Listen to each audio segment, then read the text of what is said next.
Hello and welcome to Friday's ITV News Meridian. Tonight's headlines in the southeast. You didn't just get it over the line, you blew the doors off. The Tories lose Medway Council for the first time in 20 years. Keir Starmer tells his party, this is just the start.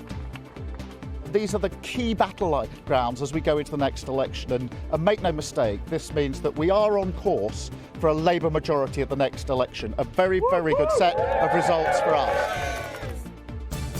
The youngest councillor, I'm going to try my best and I'm going to do them proud. Thank The you. 19-year-old councillor in Thurrock tells us how she's helped turn the Tory tide. Also tonight, ahead of the bank holiday weekend. We're in London with people from the southeast as King Charles surprises the coronation crowds. And bunting flags and all things royal, street parties, luncheons and much more. We're with volunteers working to get it all ready.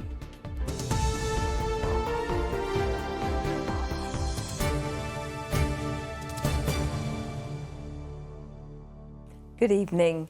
It was a night the Conservatives will want to forget. They've lost seats in councils across Kent, Essex and Sussex.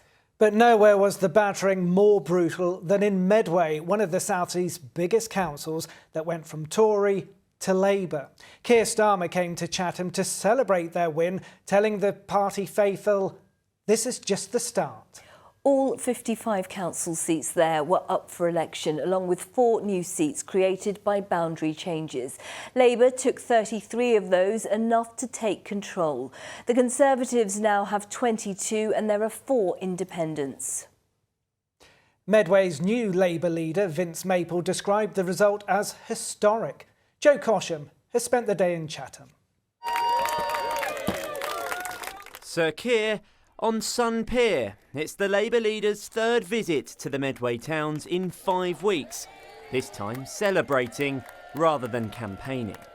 What was a key battleground in this election has now become a home ground for Labour.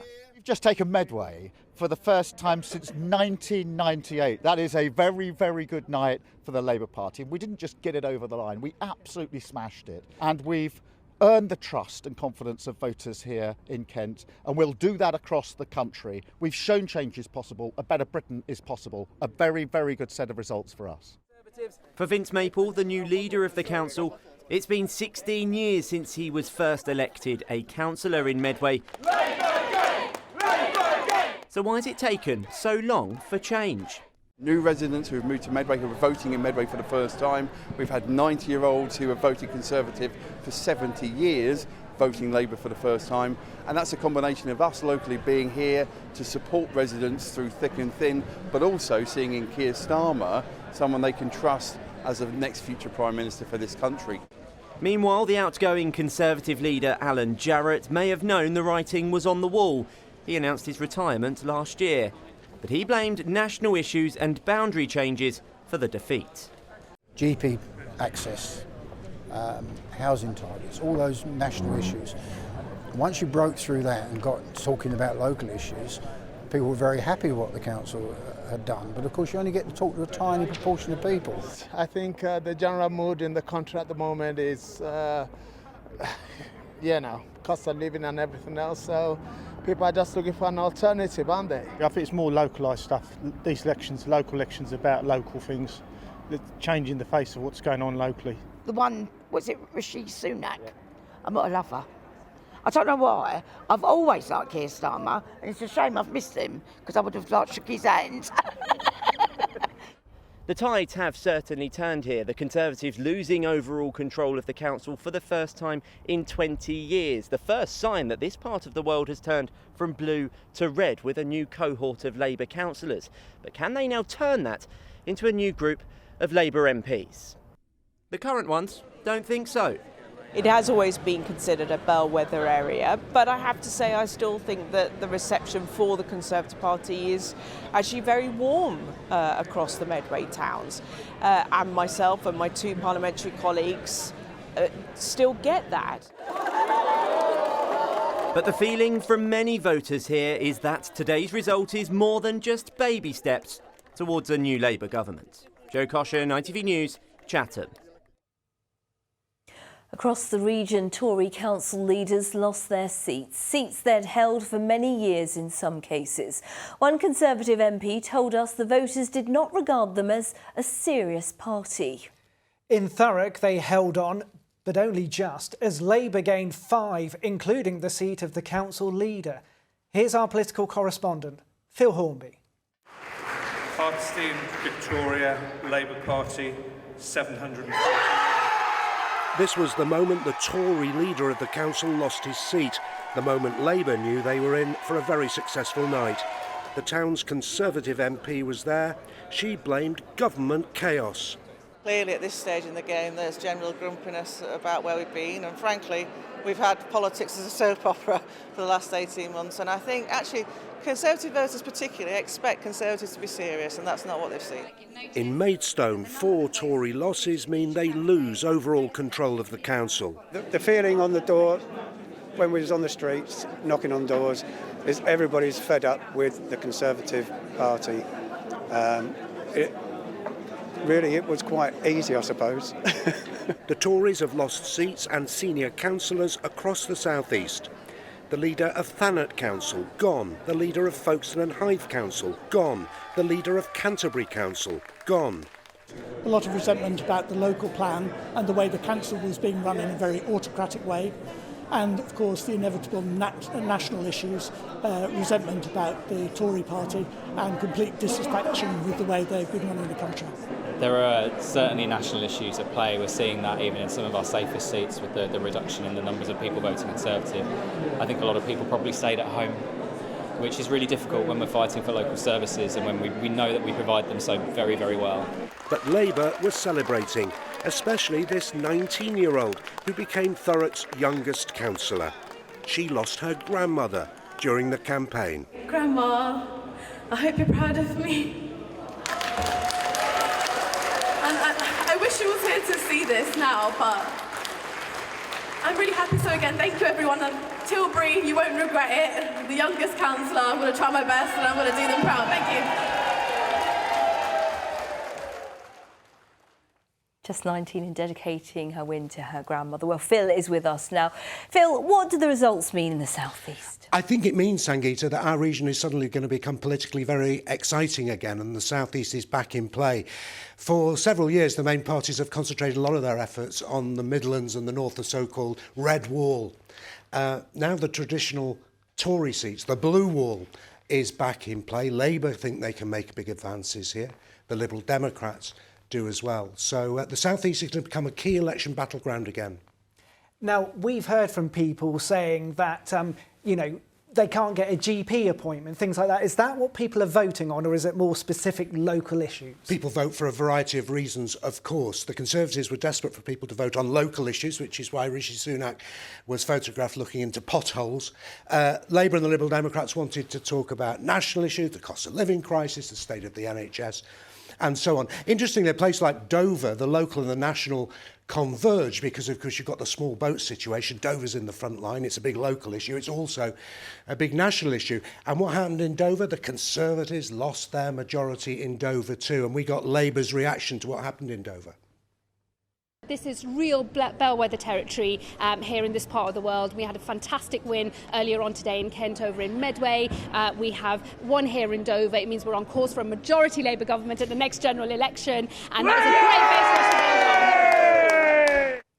So, Phil, the big question, is time running out for the Tories? Is this an indication of what might happen come next year? Well, you can never do a direct read-over between local elections and general elections. The turnout's much lower in local elections, and some people vote differently in local elections from general elections, but we can see a trend, and the trend very much is away from the Conservatives and towards mainly the Labour Party. Or the Liberal Democrats have done quite well too. However, Labour have such an enormous mountain to climb at the next general election if they're to form a majority. They haven't done quite well enough in these elections to suggest that they're definitely on course for a majority win at the next general election. They've still got a lot of work to do. And of course, results still coming in. Indeed. So we'll let you get on. Thank you very much, Phil.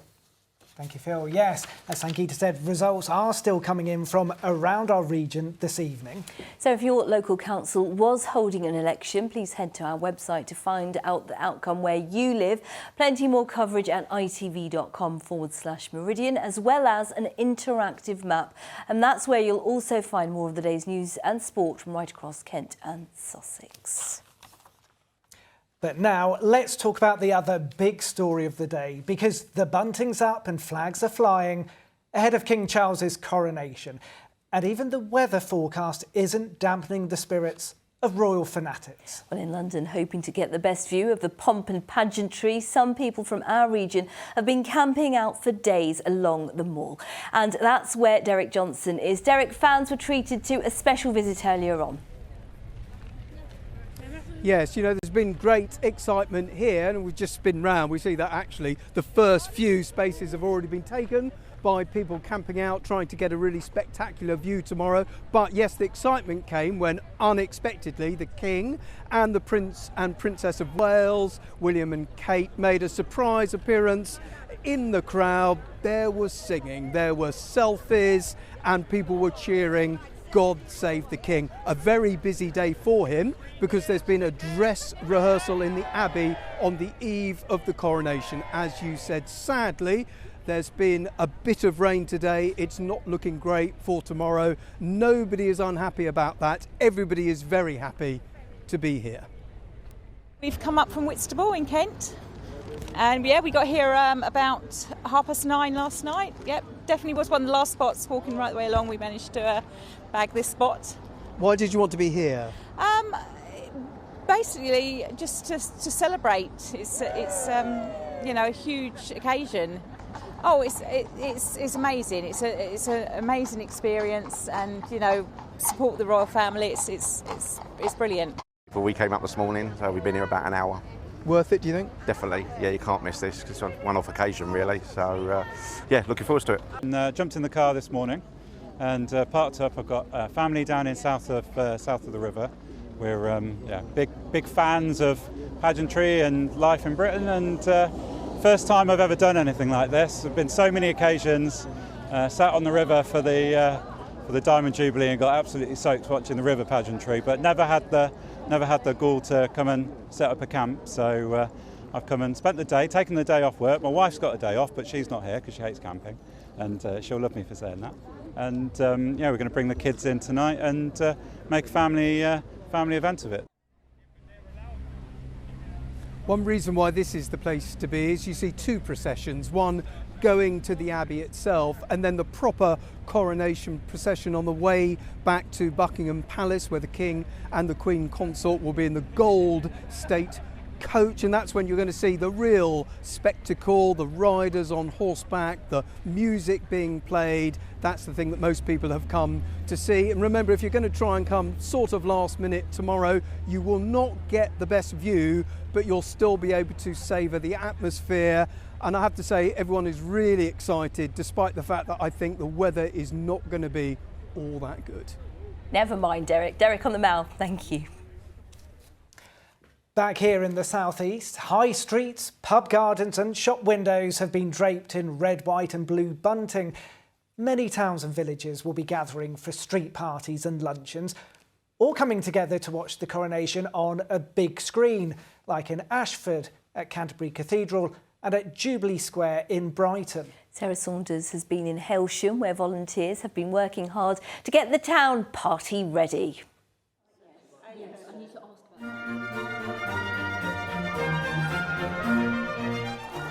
Lots of stitches on that one. Make sure that they don't blow off in the wind. Could you have a coronation without reams and reams of bunting? Where's the end? We're going to get this in a knot again. I don't know where the end is. There's 15 on this one. When the call for a crack team of volunteers went out, Pam stepped up. She doesn't sew, but she's a great organiser. We got all the material ordered and got the volunteers together, managed to locate sewing machines, and the church came forward and said we can do it here, so here we are. And do you think you'll be ready on time? Oh yes, yes. Yeah, they're all working so hard.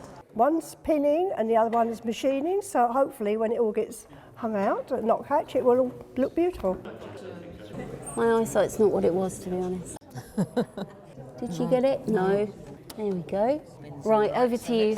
After Christine and I got a bit stuck on the fiddly bits, she was back in action. Why did you want to get involved? It's lovely. What a community. Well, I like sewing. Do you? Yes, yes.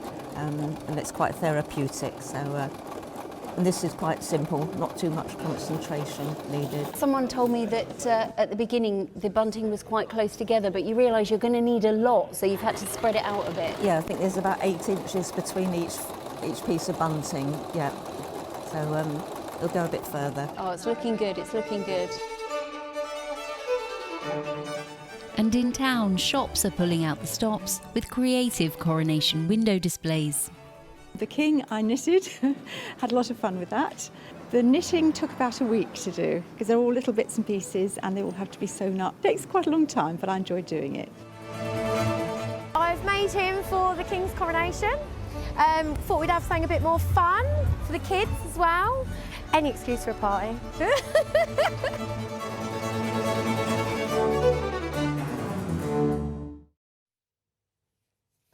Well, tomorrow chimes will be heard across our region to mark the coronation.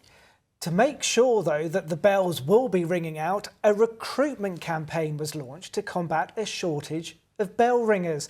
James Dunham has been to St Dunstan's Church in Cranbrook, where they've been preparing to ring for the King. Carrying the name of the patron saint of bell ringers, the ceremonial chimes of St Dunstan's will herald a new significant chapter in the country's history, as the next generation of bell ringers learn the ropes ready to ring for the King. And it's actually quite fun. It involves a lot of thinking and physical skill combined, so it is quite challenging, but you learn it quite fast. So reach up as high as you can, pull down straight. It can take up to 15 hours of teaching to master the motion of the rope. The bells are actually silenced during practice. If you think they look heavy, the largest of the 8 here weighs a tonne.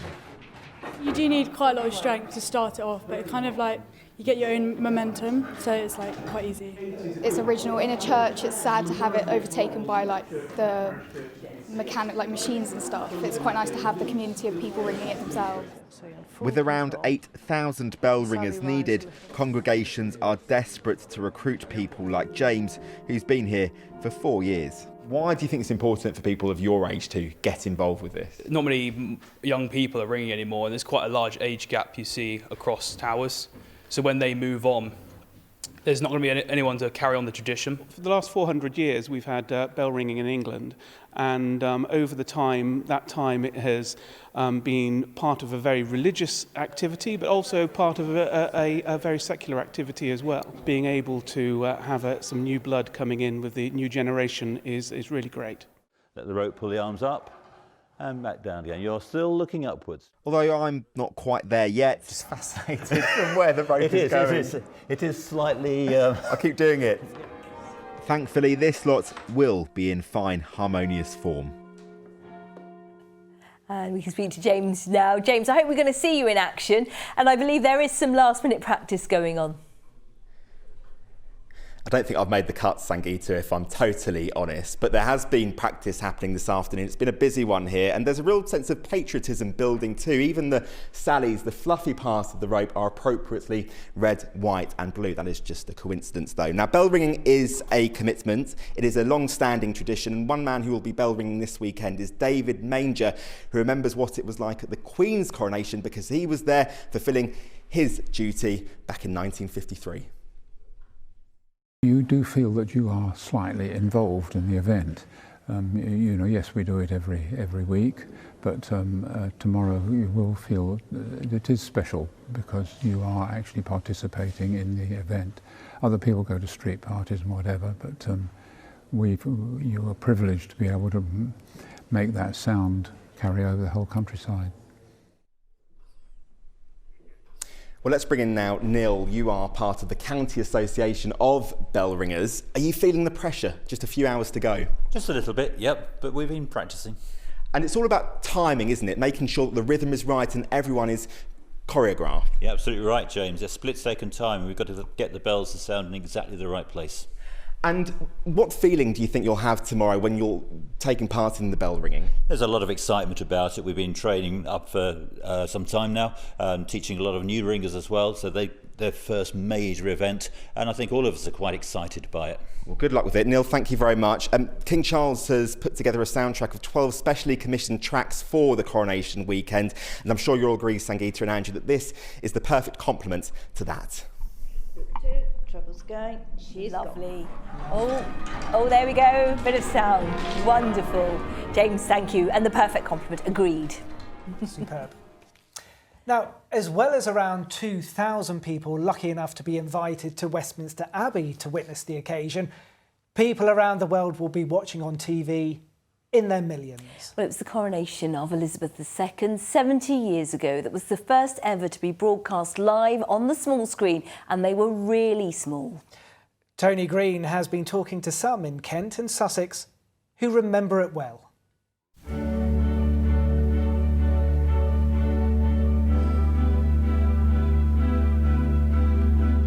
For many of us, we've seen the images of the 1953 coronation so many times, it feels like we were there.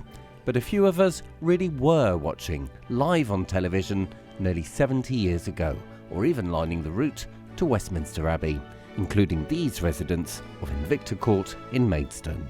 There was only one lady in the road had a television set, and she very kindly invited us all into a tiny little sitting room to watch it, and so we all brought our chairs into her little sitting room and sat in rows and watched it on this 9-inch, 12-inch max, black and white, of course, television, and it was magical. We were just so moved and excited by it all. It was a lovely experience, it really was. I just remember thinking how young she was to be taking on this huge responsibility, really.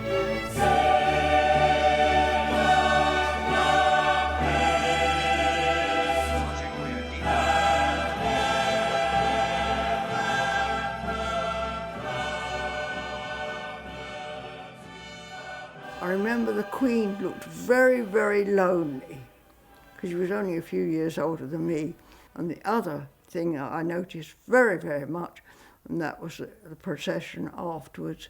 And the thing I noticed really well was Queen Tonga in her carriage, and it was raining, but she didn't take any notice of that at all. And you could hear the cheers every time she went by. I hadn't seen her since, and I was talking to one of the carers here, and I said, I've never seen a picture of her since, or in newsreels or anything else. And he said, haven't you? And he went away and he brought me back the picture of her there. Queen Salotte was a celebrity in England after the coronation and told Pathé News about it on her way home. The coronation was a great occasion, and the memory of it will never die. Although I got a good soaking, but I thoroughly enjoyed it. Here at Green Willow Residential Home in Sussex, Joy Aldridge remembers being there.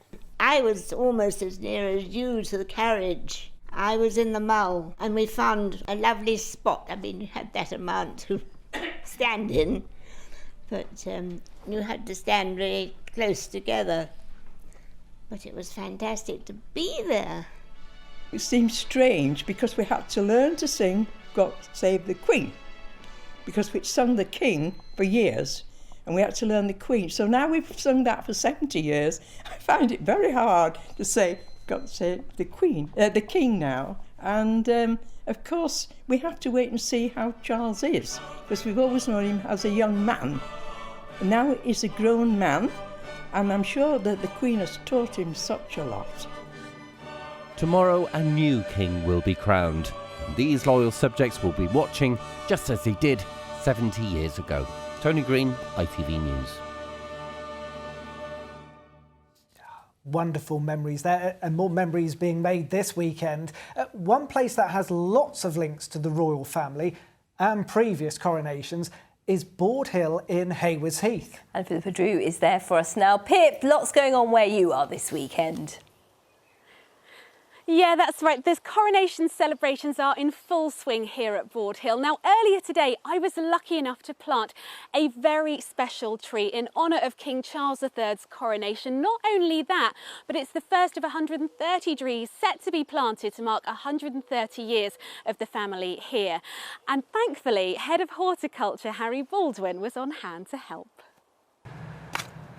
So Borde Hill has a long-standing tradition of planting trees for key moments in the British monarchy. So for King Charles, for this weekend, we're planting a native tree. As he's such an activist for climate change and tree planting, we want to plant a native tree in his honour. This is a hornbeam. So hornbeam is a great tree to be planting when thinking about climate change, our hotter summers. It's generally pest and disease resistant. So it should be a tree that will be long-standing and will still be here for generations to come. I'm not sure if you can hear me, hopefully you can. I'm lucky enough to be joined by somebody who lives here. This is Andrew John Stevenson Clark. Andrew John, thanks so much for having us here. Now, your family has some long links to the coronations. Can you talk us through some of the wonderful memorabilia you have? Yes, so we got memorabilia from all 4 coronations in the last century. So we start with 1911. This is when George V had his coronation. Westminster Abbey. Wow. My great-grandfather sat on this chair. Wonderful. Then we've got 1937, this is George VI, and we've got the ticket for my great-grandfather again in Westminster Abbey, and his son Sir Ralph, who was the Member of Parliament ticket for the House of Commons, and they commemorated it by planting the coronation plantings, 500 yards of trees on the other side of the road. And they sat on this, a coronation stool and chairs. You can tell it's coronation, look on the bottom, it even tells you. Wonderful. And if you want to plant trees like they did then, we've got our plant fair on Sunday this week, and we've got both the invitation and the ticket for Queen Elizabeth II as well in 1953. Wonderful stuff, so special to have in the family. Of course, if you've got a ticket to the coronation, you won't mind what the weather's doing, but for the rest of us, here's the full forecast.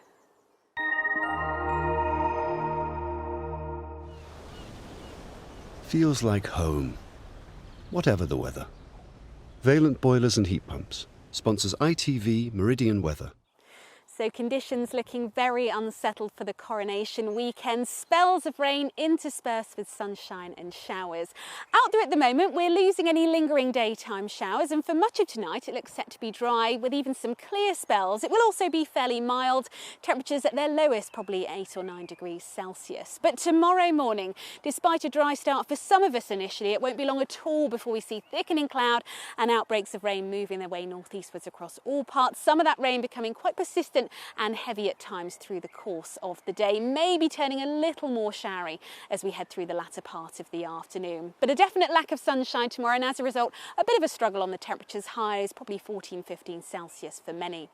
Overnight into Sunday, well, it looks as though we'll hold on to further showery conditions feeding up from the south, and that takes us into a bit of a showery day on Sunday itself. Some of those showers potentially heavy, maybe even the odd rumble of thunder. Where you do see the sunshine, make the most of it, because as we head into Monday, it looks as though we'll see another spell of fairly persistent rain heading its way in from the west. Vaillant sponsors ITV Meridian Weather.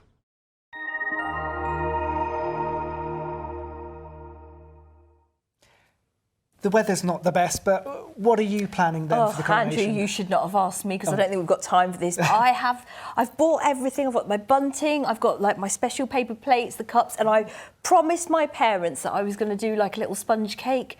So that's probably what I'll do when I get home tonight. I'm so busy, local elections, it's just this. And we're all invited, I presume? All of you.